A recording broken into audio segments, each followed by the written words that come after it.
Meu nome é Chloe Anderson. Tenho 34 anos. E, sinceramente, eu acreditava que comprar aquela casa à beira do lago seria o começo da melhor fase da minha vida. Depois de 12 anos trabalhando em uma empresa que sugava toda a minha energia, eu finalmente tomei uma decisão difícil: pedi demissão. Vendi meu apartamento em Chicago, usei minhas economias e comprei, sozinha, a casa dos meus sonhos. Era um lugar tranquilo, silencioso, cercado por árvores e pela água calma do lago. Pela primeira vez em muitos anos, eu sentia paz. Mas essa paz durou menos de uma noite. Eu ainda estava desempacotando algumas caixas quando meu telefone tocou. Era meu irmão mais novo, Gavin. Atendi sorrindo. Oi, Gavin. O que aconteceu? A resposta dele apagou imediatamente aquele sorriso. Estamos chegando amanhã de manhã para morar aí. Papai já decidiu. Fiquei em silêncio. Achei que fosse uma piada. O quê? Ele continuou, como se estivesse falando sobre o clima. Mamãe e papai vão ficar nos quartos do andar de baixo. Eu vou usar o escritório. Você pode ficar no quarto pequeno do andar superior até encontrar outro lugar. Meu coração disparou. Gavin, esta casa é minha. Ele riu. Não seja dramática. Somos uma família. Compartilhar é normal. Compartilhar. Essa palavra me acompanhava desde a infância. Na minha família, compartilhar significava que qualquer coisa minha podia se tornar deles. Quando eu tinha 15 anos, meu pai retirou a porta do meu quarto porque eu a havia trancado durante uma discussão. Minha mãe dizia que privacidade era um privilégio, não um direito. Meu diário foi lido na frente de toda a família. Ninguém pediu desculpas. Eles chamavam aquilo de amor. Eu chamava de invasão. Ao longo dos anos, aprendi a ceder. Quando Gavin perdeu dinheiro em seu primeiro negócio, fui eu quem pagou seu aluguel. Quando meus pais tiveram dificuldades financeiras, fui eu quem começou a enviar dinheiro todos os meses. Sempre que eles precisavam de ajuda, eu estava lá. Mas, naquela noite, algo dentro de mim mudou. Talvez fosse o cansaço. Talvez fossem anos acumulando mágoas. Ou talvez eu simplesmente tivesse chegado ao meu limite. Respirei fundo e perguntei apenas uma coisa. Que horas vocês chegam? Gavin respondeu imediatamente. Às 10 da manhã. Depois riu novamente. Uma risada cheia de confiança. Como se a vitória já fosse dele. Assim que a ligação terminou, sentei-me à mesa da cozinha. Olhei ao redor. Aquela casa. Aquela paz. Aquele recomeço. Tudo aquilo estava prestes a ser destruído. A menos que eu agisse primeiro. Abri meu notebook. Fotografei todos os documentos da propriedade. Depois fiz 3 ligações. A primeira foi para uma advogada especializada em imóveis. A segunda foi para um chaveiro disponível 24 horas. E a terceira foi para a polícia. Porque, pela primeira vez na minha vida, eu não estava disposta a entregar as chaves da minha vida para ninguém. Nem mesmo para minha própria família. Naquela noite, quase não consegui dormir. Apesar do cansaço, minha mente continuava repetindo a mesma pergunta. Como eles puderam decidir morar na minha casa sem sequer me perguntar? Às 6 da manhã, a campainha tocou. Era Leia Moreno, a advogada que havia me ajudado durante a compra da casa. Ela entrou segurando uma pasta, um notebook e uma garrafa térmica de café. Depois de ler todas as mensagens enviadas por Gavin, ela ficou em silêncio por alguns segundos. Então disse algo que mudou completamente a situação. Chloe, não deixe que eles coloquem sequer uma única caixa dentro da casa. Nem uma mala. Nem uma mochila. Ela explicou que, em muitos lugares, permitir que alguém se estabeleça dentro de uma propriedade pode criar complicações legais. Se minha família conseguisse entrar e permanecer ali, removê-los poderia se tornar um pesadelo. Imediatamente, enviamos uma mensagem formal para meus pais e para Gavin. A mensagem era simples. Vocês não têm autorização para entrar, ocupar ou residir nesta propriedade. Poucos minutos depois, as respostas começaram a chegar. Gavin enviou apenas um emoji rindo.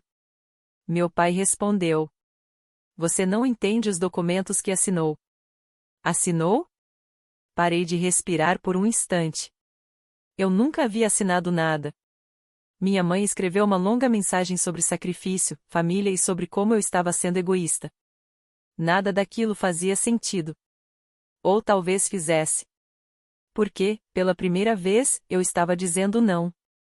Enquanto conversávamos, resolvi verificar a caixa de correio. Foi então que encontrei algo estranho. Havia um envelope endereçado a Gavin. No meu endereço. Franzi a testa. A data mostrava que a alteração de endereço havia sido feita 3 dias antes. 3 dias antes. Ou seja, antes mesmo da ligação. Meu estômago embrulhou. Mas aquilo não era tudo. Dentro da caixa também havia uma correspondência destinada a uma empresa chamada Anderson Lake Retriats LLC. Nunca tinha ouvido esse nome. Leia imediatamente pesquisou o registro empresarial. Alguns minutos depois, ela levantou os olhos lentamente. Chloe, você precisa ver isso. A empresa havia sido criada por Gavin 6 semanas antes. E o endereço principal registrado era exatamente a minha casa. Minha casa. Fiquei imóvel. Meu irmão não planejava apenas morar ali.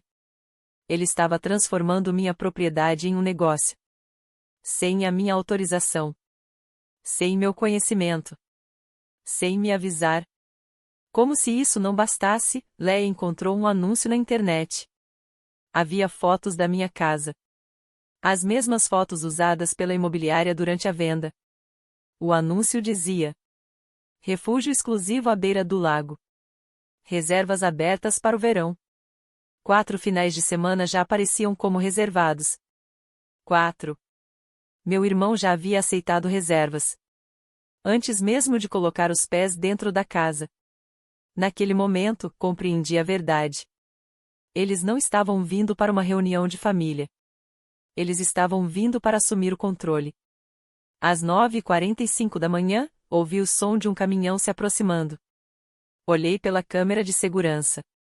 Um caminhão de mudanças estacionou na entrada. Logo atrás, apareceu o carro dos meus pais. Gavin saiu primeiro. Usava óculos escuros. E segurava um molho de chaves. Chaves que não pertenciam a ele. Atrás dele, meus pais carregavam caixas, malas e até uma planta decorativa. Eles realmente acreditavam que já eram donos da minha casa. Mas havia uma coisa que eles ainda não sabiam. Eu não estava sozinha.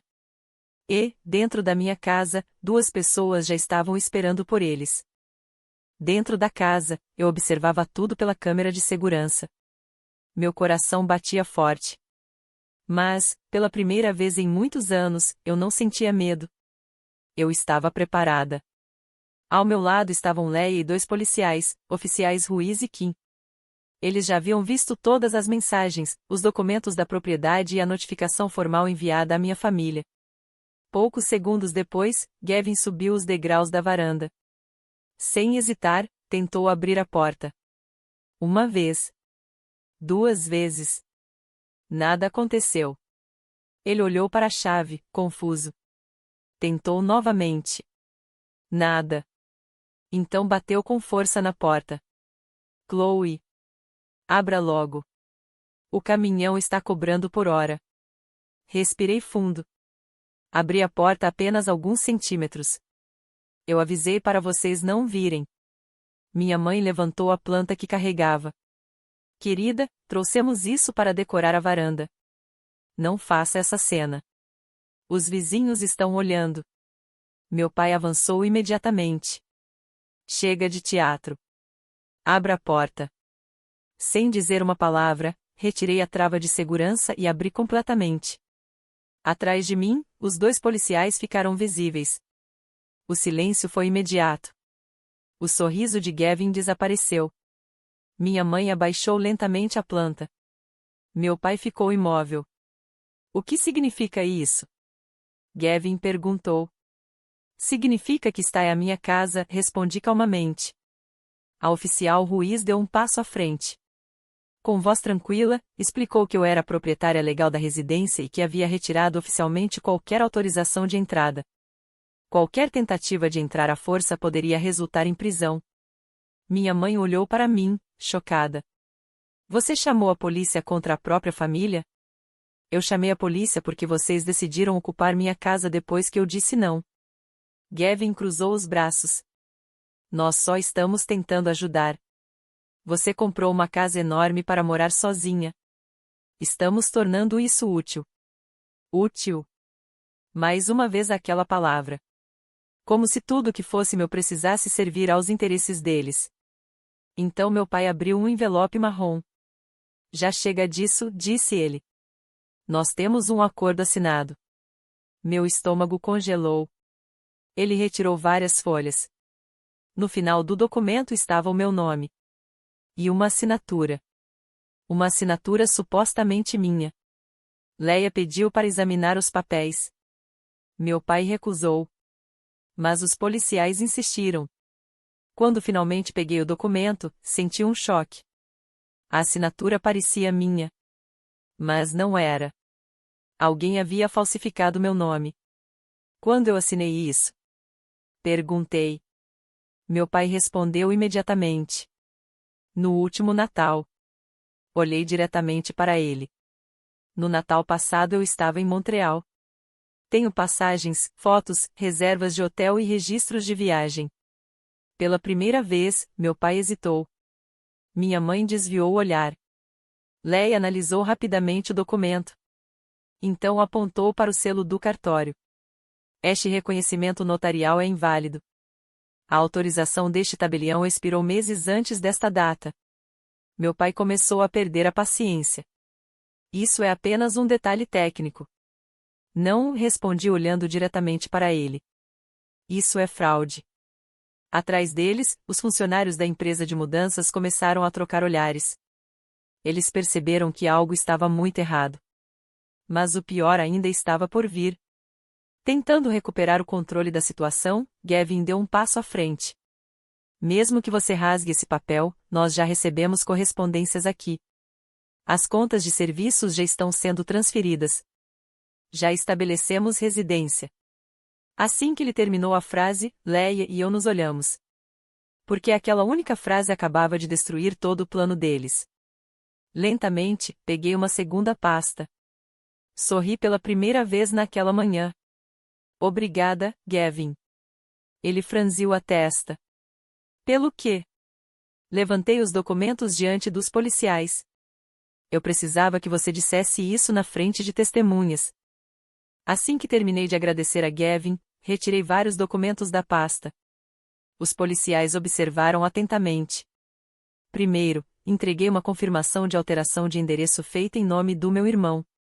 Depois, mostrei os registros da empresa criada por ele.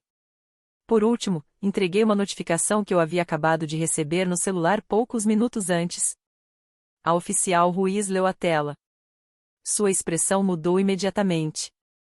Senhor Gavin, esta notificação informa que alguém tentou solicitar uma linha de crédito empresarial no valor de $85.000 usando este endereço.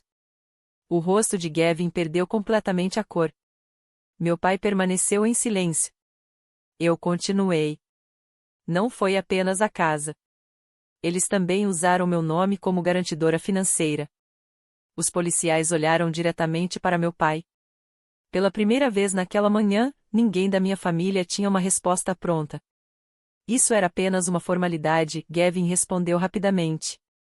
Ainda não recebemos dinheiro algum. Olhei para ele sem demonstrar qualquer emoção. Vocês usaram meu nome sem autorização. Minha mãe tentou interromper. Querida, não precisamos discutir assuntos financeiros na frente de estranhos. A oficial Ruiz respondeu imediatamente. Quando existe suspeita de fraude, deixa de ser um assunto privado. Meu pai perdeu a calma. Essa advogada colocou ideias absurdas na cabeça dela. Tudo o que fizemos foi pela família. Respirei profundamente. Então entreguei outro documento. Era um resumo dos últimos 12 anos da minha vida financeira. Durante anos, eu havia enviado dinheiro para meus pais. Paguei contas. Ajudei com hipotecas. Cobri dívidas. Paguei o aluguel de Gavin. Ajudei seus negócios fracassados. No total, mais de $70.000 haviam saído da minha conta para ajudá-los. Enquanto isso, eles nunca haviam contribuído financeiramente para a compra da casa. Nunca. Mostrei os registros. Cada centavo usado para comprar esta casa veio do meu trabalho e das minhas economias. Meu pai recusou-se até mesmo a olhar os documentos. Dinheiro não é tudo. Nós somos seus pais. Balancei a cabeça lentamente. Vocês têm razão. Vocês também me ensinaram outra coisa. Todos ficaram em silêncio. Vocês me ensinaram o que acontece quando eu não estabeleço limites. As palavras saíram naturalmente. Sem raiva. Sem lágrimas. Apenas verdade. Nesse momento, Gavin finalmente desmoronou. Ele abaixou a cabeça. Eu precisava do dinheiro. Quanto dinheiro você recebeu? Perguntou Leia. Gavin demorou alguns segundos para responder. Aproximadamente $26.000. Os policiais trocaram olhares. Meu corpo inteiro congelou. $26.000. 4 grupos diferentes haviam pago para passar férias dentro da minha casa. Uma casa onde meu irmão nunca havia vivido. Uma casa que ele nem sequer podia acessar. Leia continuou fazendo perguntas. Pouco a pouco, toda a verdade apareceu. Gavin havia usado parte do dinheiro para pagar dívidas pessoais. Outra parte havia sido usada para manter sua empresa funcionando. Meu pai sabia de tudo. Minha mãe também. Nenhum deles tentou impedir. Na verdade, todos participavam do plano. Minha mãe aproximou-se alguns passos. Seu irmão estava desesperado. Você realmente vai destruir sua própria família? Olhei diretamente para ela. Aquela pergunta resumia toda a minha infância. Sempre que havia um problema, eu precisava salvá-los. Sempre. Mas, naquela manhã, respondi algo diferente. Eu não estou destruindo ninguém. Fiz uma pequena pausa. Estou apenas me recusando a continuar sendo usada. Meu pai ficou furioso. Virou-se para os funcionários da mudança. Comecem a descarregar as caixas. Ninguém se moveu. Um dos funcionários cruzou os braços. Senhor, a proprietária disse não. A polícia está presente. Não vamos descarregar nada. Meu pai tentou avançar mesmo assim. Mas o oficial Kim colocou-se imediatamente à sua frente. O senhor precisa recuar agora. Durante alguns segundos, ninguém respirou. Naquele instante, percebi algo importante. Pela primeira vez em toda a minha vida, meu pai não tinha mais controle sobre mim. E ele sabia disso. Meu pai permaneceu imóvel por alguns segundos. Pela primeira vez, ele parecia não saber o que fazer. Durante toda a minha vida, bastava que ele levantasse a voz para que todos obedecessem. Mas, naquela manhã, nada aconteceu. Os funcionários da mudança permaneceram ao lado do caminhão. Os policiais continuaram observando. E eu permaneci na porta da minha casa. Sem recuar. Meu pai apertou os punhos. Você vai se arrepender disso, Chloe. Olhei diretamente nos olhos dele. Curiosamente, eu não sentia medo. Sentia apenas paz. Talvez, respondi calmamente. Mas não hoje. Poucos minutos depois, os policiais entregaram uma notificação oficial proibindo qualquer tentativa de entrada na propriedade. Minha família foi obrigada a deixar o local. Enquanto o carro dele saía da garagem, minha mãe esqueceu a planta decorativa ao lado da entrada. Fiquei olhando aquela planta durante vários segundos. Ela parecia simbolizar perfeitamente nossa relação. Bonita por fora, mas construída sobre algo completamente errado. Eu realmente pensei que tudo terminaria naquele dia. Eu estava enganada. Algumas horas depois, meu telefone começou a tocar sem parar. Tios, primos, parentes distantes. Todos diziam exatamente a mesma coisa. Que eu havia expulsado meus próprios pais. Que eu havia roubado a aposentadoria deles. Que eu tinha armado uma emboscada com a polícia. Percebi imediatamente que alguém havia contado uma história muito diferente. Mas, desta vez, eu não tentei me defender emocionalmente. Em vez disso, enviei um único e-mail para toda a família. Anexei documentos. O contrato falsificado. Os registros da empresa.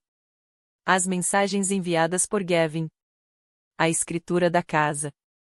E escrevi apenas uma frase. Nenhuma pessoa aceitaria isso dentro da própria casa. Eu também não aceitarei. Depois disso, o silêncio começou. Poucos dias mais tarde, descobri algo ainda pior. Meus pais e Gavin haviam pedido dinheiro emprestado a vários familiares usando fotografias da minha casa. Eles prometiam criar um resort familiar à beira do lago. Meu nome aparecia nos documentos como sócia. Sem minha autorização. Mais denúncias foram abertas. Mais investigações começaram. As consequências chegaram rapidamente. As plataformas de aluguel removeram os anúncios. As contas bancárias ligadas à empresa foram congeladas. As solicitações de crédito foram canceladas. Pouco tempo depois, um juiz concedeu oficialmente uma ordem judicial proibindo meus pais e meu irmão de se aproximarem da propriedade. Durante a audiência, meu pai tentou convencer o tribunal de que tinha direitos sobre tudo que os filhos conquistavam. Mas o juiz respondeu algo que jamais esquecerei. Ser pai não significa ser proprietário da vida dos filhos. Naquele instante, senti algo que nunca havia sentido antes. Liberdade. Nos meses seguintes, muitas coisas mudaram. Transformei o escritório que Gavin queria ocupar em um pequeno estúdio de consultoria. Voltei a trabalhar. Ganhei menos dinheiro do que antes. Mas dormia melhor. Muito melhor. Pela primeira vez, eu não acordava preocupada em resolver problemas que eu não havia criado. Algum tempo depois, minha mãe enviou uma carta. Nela, havia apenas uma frase. Eu ajudei a ensinar que amor significava submissão. Eu estava errada. Não respondi imediatamente. Porque perdão e acesso não são a mesma coisa. Podemos perdoar alguém sem abrir novamente a porta. Hoje, ainda moro na mesma casa. Todas as noites, antes de dormir, tranco a porta. Não porque tenha medo, mas porque finalmente entendi algo muito importante. Limites não afastam as pessoas certas. Limites apenas afastam as pessoas que queriam se aproveitar de você. E, naquela noite, enquanto observava o pôr do sol sobre o lago, sorri. O mesmo sorriso que apareceu quando meu irmão disse: "Se você não gosta, vá morar em outro lugar." No final, alguém realmente precisou morar em outro lugar. Mas não fui eu. Se esta história tocou você, deixe seu comentário contando de qual país está assistindo. E não se esqueça de curtir o vídeo, inscrever-se no canal e ativar as notificações para não perder as próximas histórias emocionantes.